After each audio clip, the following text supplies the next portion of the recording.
It began on a perfect day. The sky stretched endlessly in a deep, cloudless blue. The sun, warm but gentle. People went about their lives as usual, walking to work, buying coffee, honking in traffic.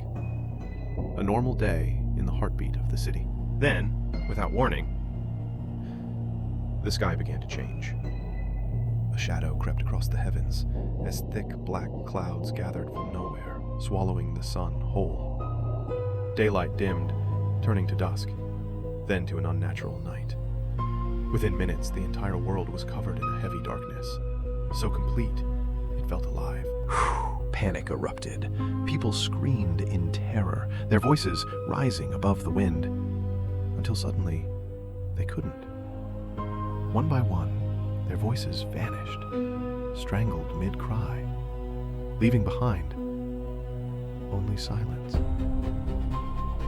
world held its breath. Then, piercing the black clouds, beams of brilliant white light shot down randomly like divine spotlights. Within the circles of light, people regained their voices, only to use them in shrieks of pure horror. The dark clouds thinned, retreating as mysteriously as they had arrived. The sunlight returned. The city looked the same, streets, cars, buildings, but something was terribly wrong. Quiet, almost whispered. Everywhere stood statues. People frozen in stone, mouths open in silent screams, faces twisted in fear, hands reaching for salvation that never came.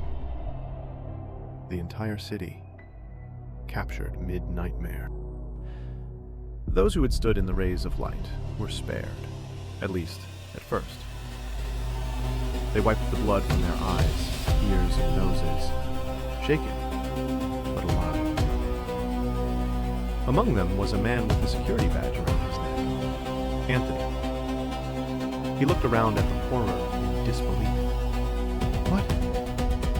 What just happened? He whispered, stumbling past the statues as if they might move at any moment. Then a scream shattered the uneasy quiet. Anthony turned toward the sound.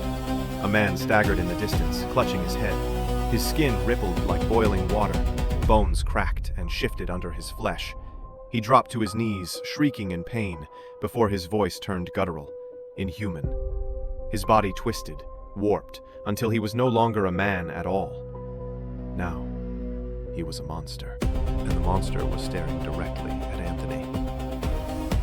Oh, no, Anthony muttered as the creature began to move, slow at first, then faster and faster, until it was sprinting like a predator on the hunt.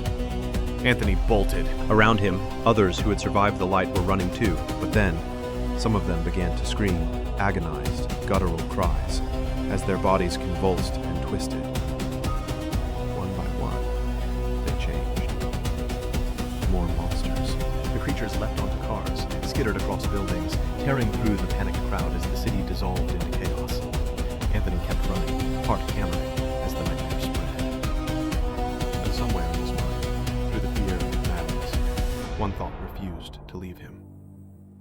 The world was never going back to normal.